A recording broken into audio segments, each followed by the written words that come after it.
Sparcassi ha superato il 50% del capitale sociale di Civibank, garantendosi un ampio controllo della banca friulana. A aderire all'OPA un azionista su 5. Sulla vicenda però resta l'incognita dei ricorsi giudiziari. L'imprenditore bulgaro Dimitre Traikov, che tampona e uccise 2 cugine in A28, ha chiesto il patteggiamento e offerto il risarcimento alle 2 bimbe sopravvissute allo schianto ma rimaste orfane della mamma. Mobilità del futuro, la friulana Icops ritaglia un ruolo di primo piano nel progetto Grand Prix Express. L'azienda di Brasiliano si aggiudica una commessa da 27 milioni di euro per la nuova metropolitana.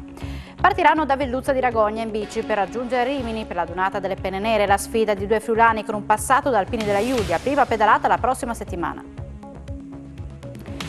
Mi ha regalato un'altra opportunità e voglio godermela. Così Alessandro De Marchi un anno fa la tutta gli precluse le tappe friulane, emozionato Viviani per il passaggio nella San Marco della sua Elena Cecchini.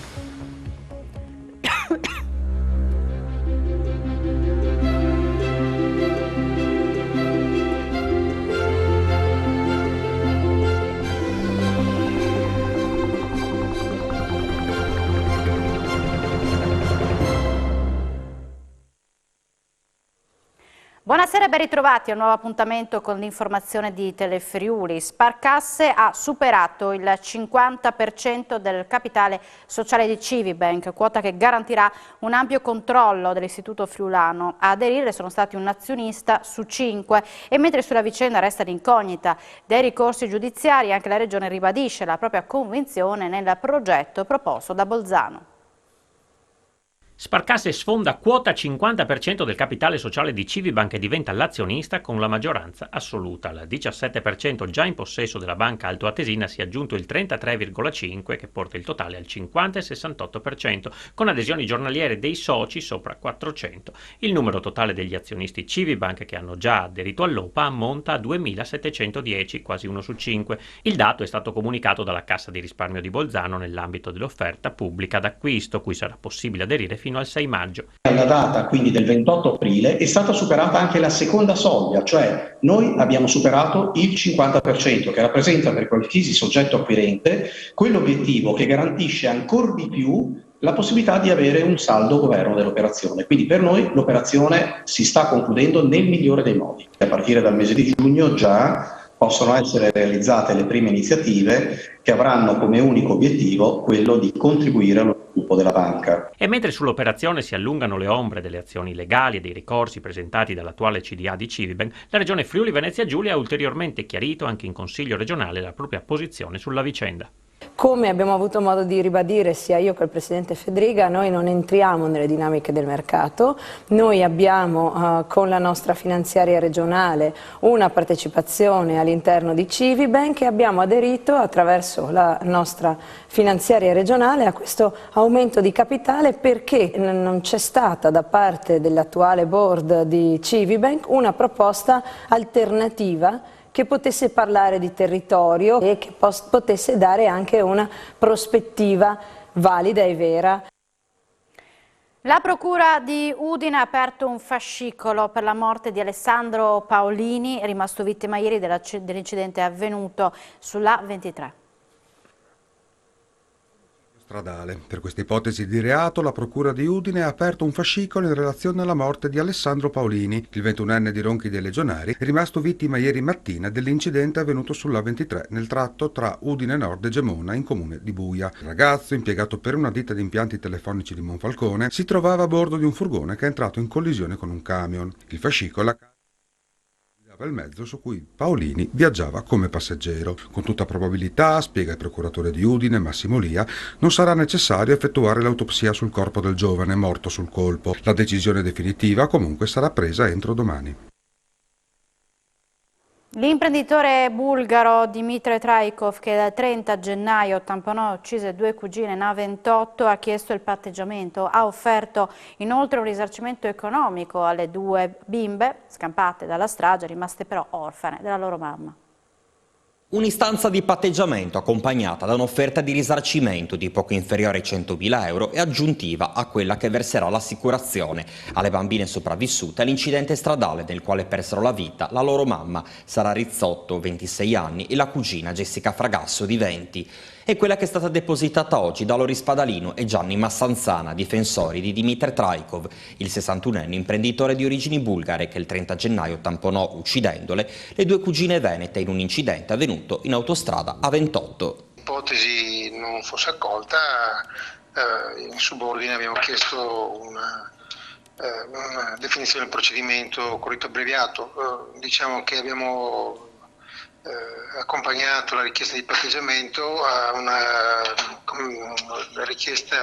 un'offerta economica per aiutare le bambine nel periodo che intercorre alla definizione della pratica assicurativa, perché chiaramente in questa vicenda c'è un'assicurazione che però ha le sue tempistiche. Allora diciamo che il cliente,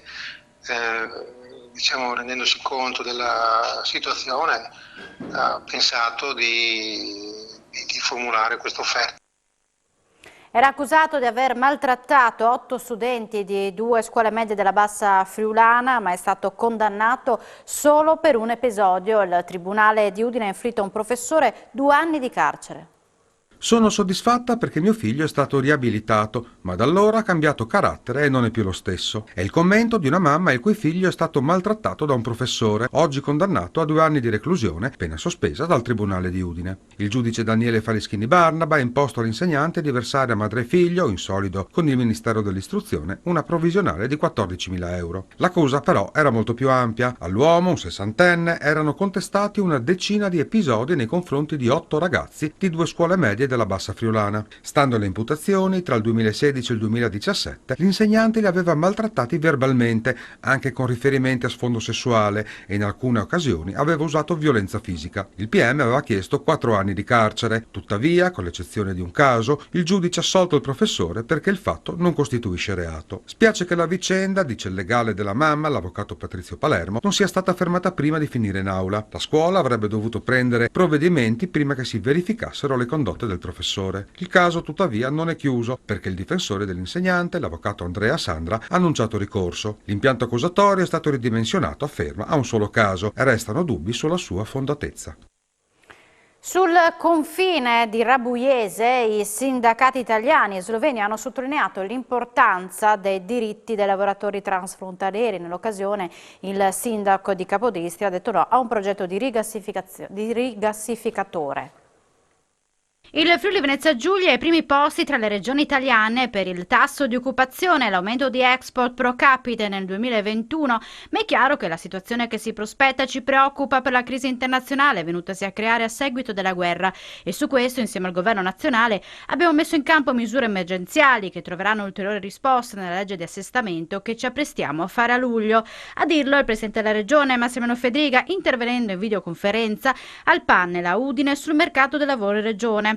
All'incontro è intervenuto anche l'assessore regionale alle attività produttive Sergio Bini, l'assessore regionale al lavoro Alessia Rosolen. Il Friuli Venezia Giulia ha superato in maniera importante il periodo pandemia, è arrivato al record di occupazione nel corso di questi ultimi mesi, nel corso del 2020, ha dei dati positivi sull'occupazione femminile, sull'occupazione maschile, ma anche sull'occupazione giovanile, detenendo primati. A livello occupazionale c'è un altro tema, quello degli stagionali, è sempre più difficile reperire personale specializzato. Sì, sempre più difficile, c'è una diminuzione significativa di fasce d'età, quelle dei giovani, quelle che fanno le stagioni. Secondo, abbiamo delle politiche di sostegno, a mio avviso sbagliate, questo io lo sottolineo ogni volta, il reddito di cittadinanza, il quale deve intervenire solo per chi effettivamente non può ritornare sul mercato del lavoro. Chiediamo scusa, il servizio relativo al mercato del lavoro con la nostra regione presente con il tasso di occupazione tra i più alti in Italia. Ed ora andiamo sul confine di Rabuiese, dove i sindacati italiani e sloveni hanno sottolineato l'importanza dei diritti dei lavoratori transfrontalieri.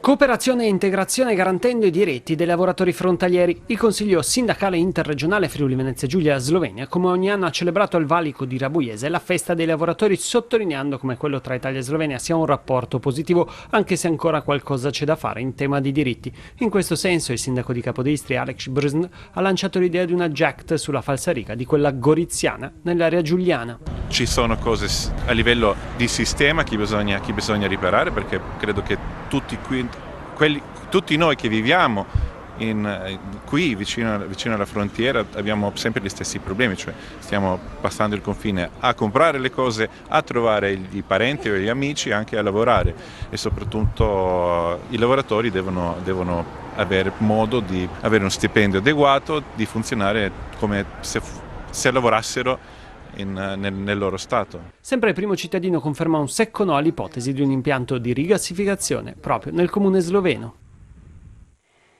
Ed ora parliamo della mobilità del futuro. La friulana ICOP si ritaglia un ruolo di primo piano nel progetto Grand Paris Express. La ICOP di Basiliano si aggiudica un nuovo appalto da 27 milioni per la metropolitana di Parigi e un ruolo importante nel progetto Grand Paris Express, il più ambizioso piano di sviluppo nella mobilità urbana in Europa. Dopo la realizzazione delle linee 14, 15 e 16, l'azienda friulana interverrà anche nella costruzione della 18, alla quale si inizierà a mettere mano alla fine della prossima estate. ICOP è stata nominata subcontractor per la cordata che realizzerà la metà delle opere di fondazioni per 54 milioni di euro. Complessivamente l'appalto da 438 milioni comprende la costruzione di 6,7 km di tunnel, di 3 stazioni della metropolitana e di 8 pozzi di servizio. ICOP ha accompagnato il raggruppamento vincitore dell'appalto durante tutta la procedura di gara, contribuendo all'aggiudicazione dei lavori. Dal punto di vista tecnico saranno realizzati tra l'altro diaframmi con benna e idrofresa fino a 70 metri di profondità. Il piano della Grand Paris punta a soluzioni multimodali, a servizi di trasporto più integrati, prevede la realizzazione di 4 linee supplementari, 200 km di nuove linee ferroviarie, 68 nuove stazioni interconnesse. Il trasporto sarà completamente automatico e al 90% sotterraneo, servirà 165.000 aziende e trasporterà ogni giorno 2 milioni di pendolari con un treno ogni 2-3 minuti. Come impresa, commenta Piero Petrucco, amministratore delegato di ICOP, abbiamo scelto di lavorare in mercati maturi e sofisticati, dove l'avanguardia tecnica è un valore aggiunto riconosciuto e valorizzato e il sistema istituzionale offre garanzie legali importanti. Per noi la Francia, dove siamo presenti con una filiale dal 2013, continua, è un mercato molto interessante. Siamo molto orgogliosi di avere una nostra parte in un progetto importante come quello della Grand Paris. Dopo la pandemia e i rincari energetici, il conflitto tra Russia e Ucraina in Friuli, l'Italia e l'Europa potrebbero presto affrontare un nuovo tsunami economico. A lanciare l'allarme è Confindustria Udine, che teme pesanti ripercussioni a causa del lockdown imposto dal governo cinese a Shanghai e del conseguente blocco del suo scalo marittimo. Il più grande porto commerciale del mondo, sono oltre 500 le navi mercantili ferme, una paralisi che si ripercuoterà sulle industrie del nostro territorio con effetti anche su lavoro, famiglie, costo delle materie prime e dei beni. I veri effetti, sottolinea l'associazione friulana, saranno evidenti tra circa 40-50 giorni. Se si calcola che la Cina per l'Italia rappresenta il 9° partner commerciale per beni esportati, il 14° per il Friuli Venezia Giulia, il 3° per beni importati, 3° anche per la nostra regione, l'ennesimo shock per il mercato potrebbe avere effetti importanti con danni economici diretti e indiretti, precisa Confindustria, impossibili da quantificare. Ma il lockdown cinese non è l'unica preoccupazione di Confindustria Udine da affrontare e urgentemente c'è la questione della dipendenza energetica del nostro paese dall'estero, nodo da risolvere al più presto con interventi urgenti, comunitari e nazionali. Secondo Confindustria l'Italia deve attuare azioni immediate, deve dotarsi di impianti solari ed eolici nel meridione, utilizzare i giacimenti di gas nazionali e sviluppare un programma per la produzione di energia nucleare per idrogeno green. Oggi si è svolta l'assemblea dei soci di Autovie Venete. Il bilancio 2021 ha chiuso con 21 milioni di euro di utile. Nel corso dell'anno passato sono stati effettuati interventi per 70 milioni. La pandemia nell'ultimo biennio ha generato minor traffico e mancati introiti per 14 milioni rispetto al 2019. 70 milioni di euro di interventi e l'apertura del tratto autostradale a 3 corsie della A4 tra Gonarsi e il nodo di Palmanova sono tra i principali risultati dell'attività 2021 di Autovie Venete, che ha chiuso il bilancio dell'anno scorso, approvato dall'Assemblea degli azionisti, con un utile di circa 21 milioni di euro. Su proposta del socio di maggioranza, Friulia, il 10% degli utili verrà distribuito agli azionisti. È una società che anche quest'anno è riuscita a generare cassa, che assieme ovviamente alle disponibilità liquide permette di continuare l'autofinanziamento di tutte le opere. Quello che noi raccomandiamo è di procedere velocemente con l'ultimazione dei lavori della terza corsia. Sul fronte delle opere per la terza corsia l'obiettivo è aprire nella prima parte del 2023 il tratto Portogruaro-Alvisopoli.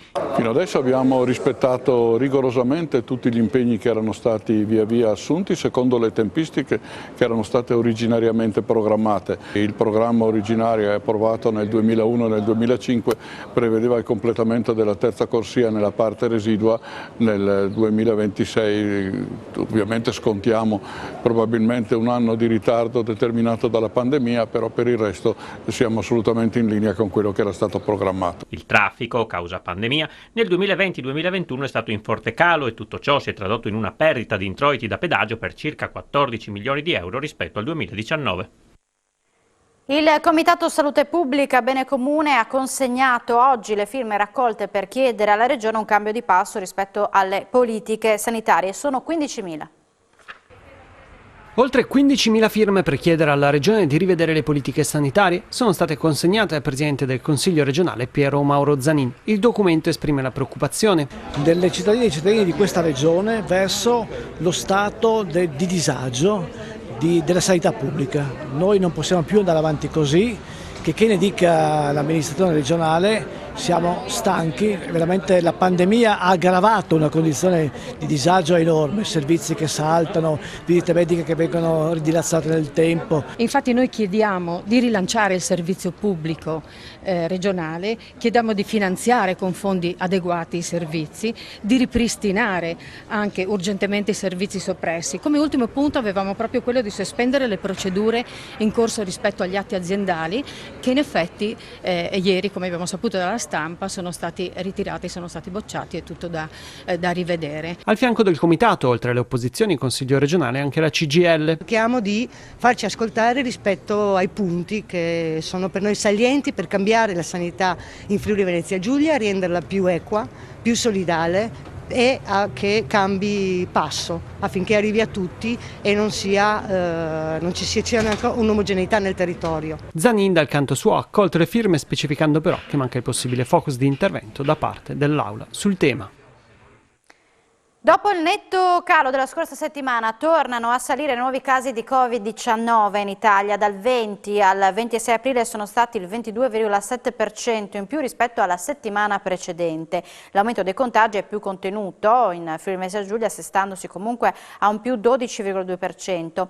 Nella nostra regione si registra una performance in miglioramento per i casi attualmente positivi per 100.000 abitanti, sono 1.975. Sono sotto la media nazionale posti letto in area medica, 12,6%, in terapia intensiva, 3,4% occupati da pazienti Covid. Solo nella provincia di Gorizia si registra un calo dei nuovi positivi, meno 7,3%, aumentano invece del 17,1% a Trieste, del 16,6% a Udine e del 10,1% a Pordenone.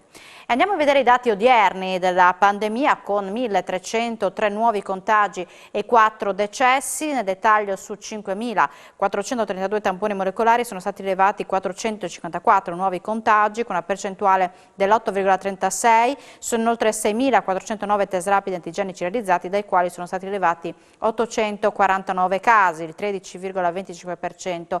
Le persone ricoverate in terapia intensiva scendono a 5, i pazienti ospedalizzati in altri reparti sono 158, in isolamento in regione sono 24.391. Ed ora andiamo a Udine, dove sono previsti lavori di efficientamento energetico alla scuola primaria di secondo grado Bellavittis per 170.000 euro. Risparmio energetico, isolamento termico, sicurezza, miglioramento sotto il profilo acustico. Risponde a queste esigenze l'opera di riqualificazione energetica della scuola primaria di secondo grado Bellavitis di via 25 aprile. L'intervento implica una spesa di 170.000 euro, ha spiegato il vice sindaco Loris Michelini, attinti dal Fondo del Piano Nazionale di Ripresa e Resilienza. I lavori avranno una durata di 45 giorni. 20.000 euro saranno destinati in borse di studio per studenti iscritti al primo anno di corso di studi dell'Università di Udine o al primo anno di corso post diploma presso l'Istituto Tecnico Superiore di Udine. Lo ha deliberato la Giunta su proposta dell'assessore all'istruzione Elisabetta Marioni, attingendo a parte dei proventi del lascito di Topo Wasserman per l'anno 2022.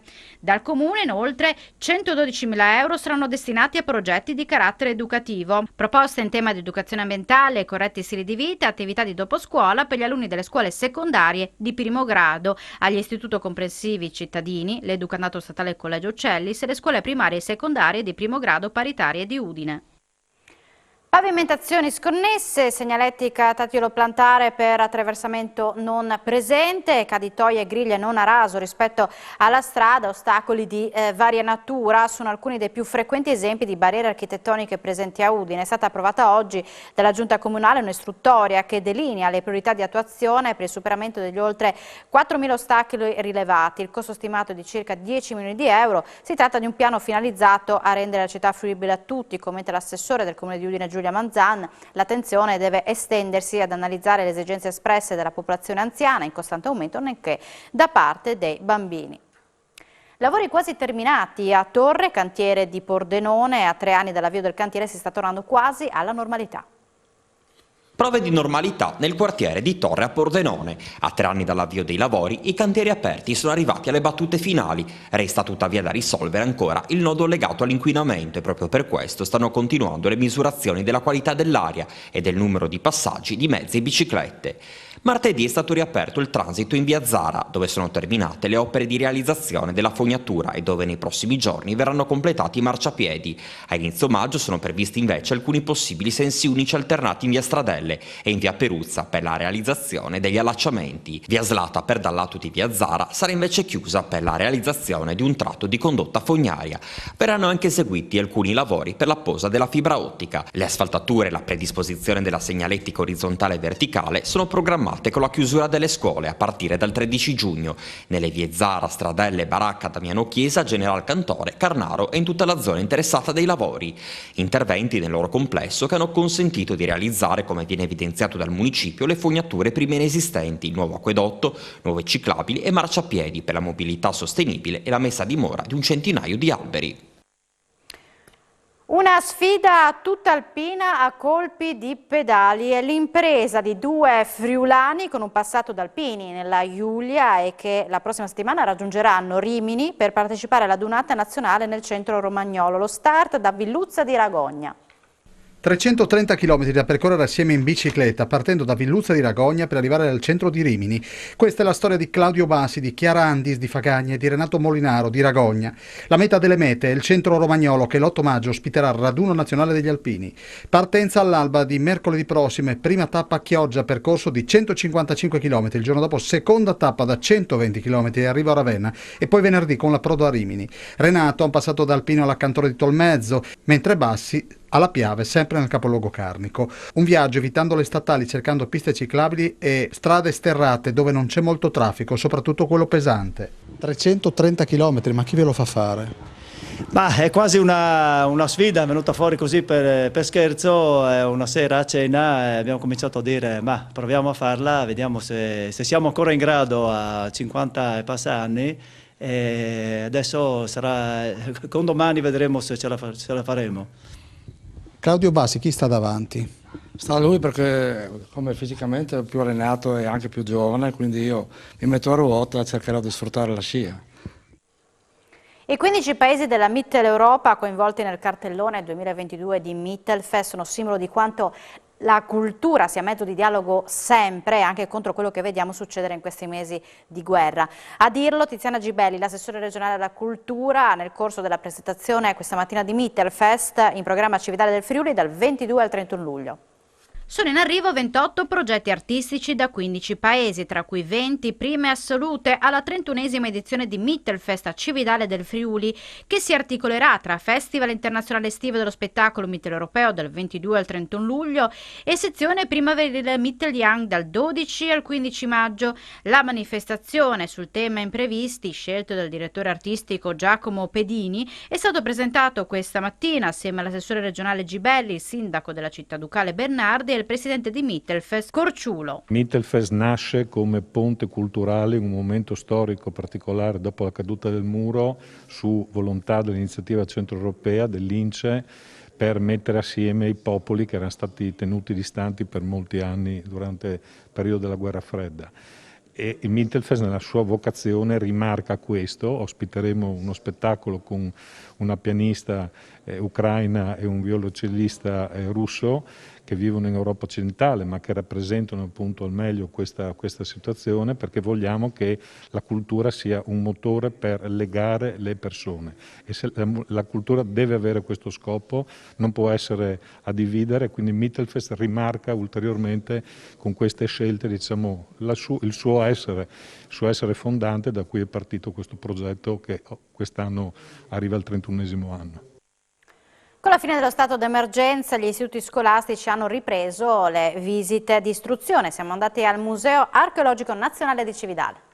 Ci troviamo davanti al Museo Archeologico Nazionale di Cividale del Friuli, dove già questa mattina presto era presente un nutrito gruppo di studenti che non vedevano proprio l'ora di uscire finalmente dall'aula per poter vedere con i propri occhi una delle bellezze, uno dei patrimoni artistici culturali principali del nostro territorio. Stiamo assistendo ad una ripresa molto bella, concreta, consapevole, diciamo effettiva, dopo 2 anni di pandemia in cui abbiamo avuto delle riprese un po' a singhiozzo, e noi siamo molto felici di riaccogliere questo ripopolamento che accogliamo sempre con grande entusiasmo. Diciamo che questi 2 anni di pandemia comunque ci hanno tolto molto, ma ci hanno anche insegnato che questi strumenti digitali di cui ci siamo serviti, che ormai sono diventati indispensabili, sono un supporto molto importante, ma sicuramente un supporto che rimane tale, perché l'esperienza della visita è quella che si fa sul posto. I turisti si vede che hanno ricominciato a ripopolare la nostra città